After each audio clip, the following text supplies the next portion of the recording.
السلام علیکم ورحمۃ اللہ وبرکاتہ۔ دوستوں، درس قرآن و حدیث صرف 10 منٹ میں آپ سمجھ سکتے ہیں کہ اللہ ہمیں قرآن میں کیا پیغام دے رہا ہے۔ اس درس کو اینڈ تک دیکھیں اور دیگر دوستوں سے بھی شیئر کریں۔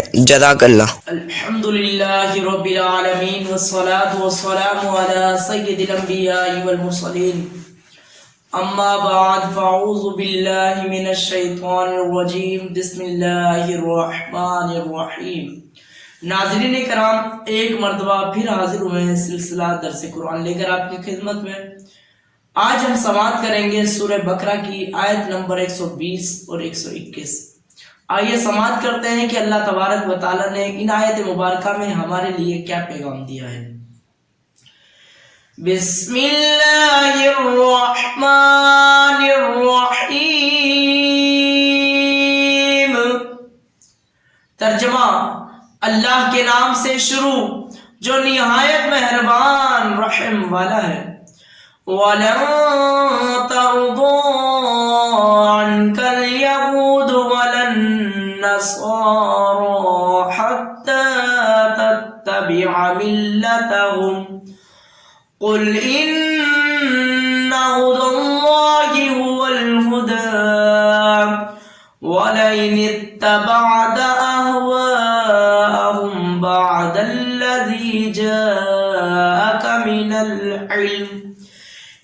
الْعِلْمِ مَا لَكَ مِنَ اللَّهِ مِنْ وَلِيٍّ وَلَا نَصِيرٍ۔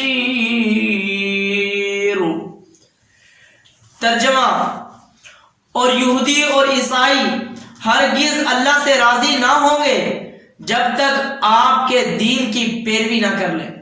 تم فرما دو اللہ کی ہدایت ہی حقیقی ہدایت ہے، اور اے مخاطب، اگر تیرے پاس علم آ جانے کے بعد بھی تو ان کی خواہشات کی پیروی کرے گا تو تجھے اللہ سے کوئی بچانے والا نہ ہوگا، ولا نصیر، اور نہ ہی کوئی مددگار۔ فرمایا جا رہا ہے اے حبیب صلی اللہ تعالی علیہ وآلہ وسلم، یہودی اور عیسائی ہرگز آپ سے راضی نہ ہوں گے، کسی حال میں بھی آپ سے خوش نہیں ہوں گے جب تک آپ ان کے دین کی پیروی نہ کر لیں، اور یقیناً یہ بات ناممکن ہے کہ آپ ان کے دین کی پیروی کریں کیونکہ وہ باطل ہے۔ ان کے مقابلے میں آپ جواب دیں کہ اللہ تعالیٰ کی ہدایت ہی حقیقی ہدایت ہے جو اس نے مجھے عطا فرما رکھی ہے۔ اس آیت سے یہ بھی سمجھ میں آتا ہے کہ کفار بحیثیت مجموعی مسلمانوں سے کبھی راضی نہیں ہو سکتے، اگرچہ ظاہری طور پر کبھی حالات مختلف ہو جائیں۔ افسوس کہ ہزاروں تجربات کے بعد بھی مسلمان سبق نہیں سیکھتے۔ بالکل اسی طرح ہے کہ یہودی اور عیسائی کے بارے میں بتایا، اللہ تعالیٰ نے حضور علیہ السلام سے کلام فرمایا اور کہا کہ اے محبوب، یہودی اور عیسائیوں کی خواہش ہے کہ آپ ہمارے دین میں داخل ہو جائیں، لیکن یہ بات ناممکن ہے کیونکہ ان کا دین باطل ہے۔ وہ آپ سے اسی حال پر راضی ہوں گے جب آپ ان کے دین میں داخل ہو جائیں گے، لیکن اس طرح نہیں ہو سکتا محبوب، کیونکہ ان کا دین باطل ہے، غلط راستے پر ہے۔ آپ ان کو جواب دیں کہ اللہ کی ہدایت ہی حقیقی ہدایت ہے۔ وہ سمجھ رکھا تھا ناظرین کرام، انہوں نے سمجھ رکھا تھا کہ ہم جو ہے ہدایت پر ہیں۔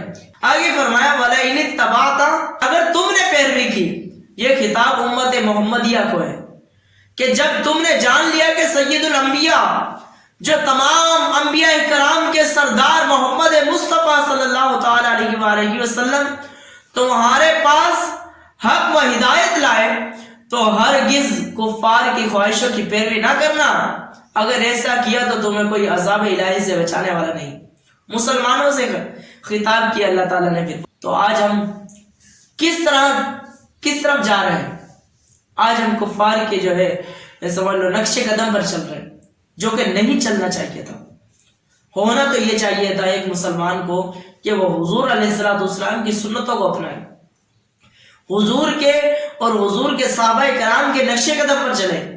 ایک مسلمان کو یہ زیب دیتا ہے کہ وہ قرآن کو کھول کر اس کی تعلیمات کو پڑھے، اس کو اپنی زندگی کے اندر نافذ کرے، لیکن آج ایک مسلمان کفار کے نقش قدم پر چل رہا ہے، جو کہ نہیں چلنا چاہیے تھا. کہا کہ جب تم نے قرآن اور حدیث کو چھوڑ دیا تو بہت جلد تم پریشان ہو جاؤ گے. آگے فرمایا الذین آتیناہم الکتاب یتلونہ حق تلاوتہ اولئک یؤمنون بہ ومن یکفر بہ فاولئک هم الخاسرون. ترجمہ: وہ لوگ جنہیں ہم نے کتاب دی تو وہ اس کی تلاوت کرتے ہیں جیسا کہ تلاوت کرنے کا حق ہے. یہی لوگ اس پر ایمان رکھتے ہیں اور جو اس کا انکار کرے تو وہی نقصان اٹھانے والا ہے. یتلونہ، وہ اس کی تلاوت کرتے ہیں. آئیے اس کی مختصر سی تفسیر سنتے ہیں. حضرت عبداللہ بن عباس رضی اللہ تعالی عنہ نے فرمایا یہ آیت ان لوگوں کے متعلق نازل ہوئی جو حضرت جعفر بن ابی طالب رضی اللہ تعالی عنہ کے ساتھ بارگاہ رسالت میں حاضر ہوئے تھے. ان کی تعداد 40 تھی. 32 اہل حبشہ اور 8 شامی راہب تھے. ان میں بہرے راہب بھی تھے جنہوں نے بچپن ہی میں سفر شام میں نبی کریم صلی اللہ تعالی علیہ وآلہ وسلم کو پہچان لیا تھا. آیت کا مطلب یہ ہے کہ حقیقت میں توریت شریف پر ایمان لانے والے ہیں جو اس کی تلاوت کا حق ادا کرتے ہیں اور بغیر تحریف اور تبدیل کیے پڑھتے ہیں اور اس کے معنی کو سمجھتے اور مانتے ہیں. اس میں حضور علیہ السلام کی نعت و صفت دیکھ کر آپ پر ایمان لاتے ہیں اور جو حضور پر نور صلی اللہ تعالی علیہ وآلہ وسلم کے منکر ہوتے ہیں وہ توریت پر ایمان نہیں لاتے. آیت کا مطلب سیدھا سا سمپل سا بتایا کہ جو ایمان تلاوت کرتے ہیں اور جو جس طرح تلاوت کرنے کا حق ہے، حق سے مراد یہ ہے کہ بغیر تعریف اور تبدیل کیا پڑھتے ہیں. یعنی قرآن کریم کو پڑھتے ہیں تو بغیر تحریف اور تبدیل کیے پڑھتے ہیں. پہلے کیا کیا کرتے تھے؟ جو حضور علیہ السلام سے محبت نہیں کیا کرتے تھے، اپنے انبیاء کرام پر، نبیوں پر ایمان نہیں لایا کرتے تھے، تو وہ ان سے کتاب لے کر اس میں چینجنگ کر دیا کرتے تھے. جو علم جانتے تھے، جو بڑے ان کے گمراہ عالم تھے، تو وہ اس کے اندر رد و بدل کر کے عوام کے سامنے پیش کیا کرتے تھے. اس سے یہ بھی معلوم ہوا کہ کتاب اللہ کے بہت سے حقوق بھی ہیں. قرآن کا حق یہ ہے کہ اس کی تعظیم کی جائے، اس سے محبت کی جائے، اس کی تلاوت کی جائے، اسے سمجھا جائے، اس پر ایمان رکھا جائے، اس پر عمل کیا جائے اور اسے دوسروں تک پہنچایا جائے. ترغیب کے لیے یہاں ہم تلاوت کے چند ظاہری اور باطنی آداب ذکر کرتے ہیں. قرآن مجید کی تلاوت کرنے والے کو درج ذیل 6 ظاہری چیزوں کا خیال رکھنا چاہیے. باوضو ہو کر، قبلے روح ہو کر، مؤدب ہو کر اور انکساری کے ساتھ بیٹھے، پھر تلاوت کریں. آہستہ پڑھے اور اس کے معنی میں غور و فکر کرے. تلاوت قرآن کرنے میں جلد بازی سے کام نہ لے. دوران تلاوت رونا بھی چاہیے، اگر رونا نہ آئے تو رونے جیسی شکل بنا لے. ہر آیت کی تلاوت کا حق بجا لائے.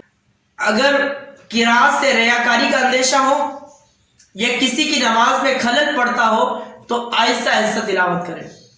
جہاں تک ممکن ہو تو قرآن پاک کو خوش آنی کے ساتھ پڑھے، خوش آواز کے ساتھ پڑھے، اچھی آواز کے ساتھ پڑھے، خوبصورت آواز کے ساتھ پڑھے. قرآن کریم کے باطنی آداب کیا ہے؟ قرآن کریم کی تلاوت کرنے کے باطنی آداب یہ ہے کہ قرآن مجید کی عظمت دل میں بٹھائے. قرآن مجید پڑھنے سے پہلے اللہ تعالیٰ کی عظمت دل میں بٹھائے اور خیال کرے کہ کسی عظیم ذات کا کلام ہے اور اس میں کسی بھاری کام کے لیے بیٹھا ہوں. قرآن کریم کی تلاوت کرتے وقت دل کو حاضر رکھے، ادھر ادھر خیال نہ کرے، برے خیالات سے دل کو آلودہ نہ کرے اور جو بے خیالی میں پڑھ چکا ہے اسے از سر نو دوبارہ شروع سے پڑھے. ہر حکم کے معنی میں غور و فکر کرے. اگر سمجھ میں نہ آئے تو اسے بار بار پڑھے اور کسی آیت کے پڑھنے سے لذت محسوس ہو تو اسے پھر پڑھے کہ دوبارہ پڑھنا زیادہ تلاوت کرنے سے بہتر ہے. جس طرح آیت کا مضمون تبدیل ہوتا رہے اسی طرح مضمون کے مطابق دل کی کیفیت بھی بدلتی رہے اور قرآن کے رنگ میں رنگتی جائے. جب جنت کا تذکرہ آئے تو مسلمان کو، مومن کو خوش ہو جانا چاہیے کہ میرے رب کی ایک نعمت ہے جسے جنت کہتے ہیں، اور جنت میں جو نعمتیں اس میں ذکر ہوں گی اس کو پڑھتا چلا جائے، خوش ہو جائے. اور جب عذابات کا ذکر آئے تو پھر بندے کو رونے جیسی شکل بنانی چاہیے, رونا چاہیے. تو جس طرح قرآن کریم پڑھتے جائیں اور وہ اپنے رنگ چینج کرتا جائے تو آپ کو بھی قرآن کے رنگ میں چینج جو ہے ہوتا جانا چاہیے. اللہ تعالیٰ سے دعا ہے کہ اللہ تبارک و تعالیٰ ہمیں قرآن مجید فرقان حمید کی صحیح معنوں میں تلاوت کرنے کی توفیق عطا فرمائے, پڑھنے کی عمل کرنے کی توفیق عطا فرمائے. آمین بجاہ نبی صلی اللہ تعالی وسلم. برائے مہربانی اس ویڈیو کو لائک کر دیں, چینل کو سبسکرائب کر کے بیل آئیکن دبا دیں تاکہ آپ کو آنے والی ویڈیو کی نوٹیفیکیشن ملتی رہے. جزاک اللہ خیرہ. اللہ آپ کو درس دیکھنے کا اجر عطا فرمائے. آمین.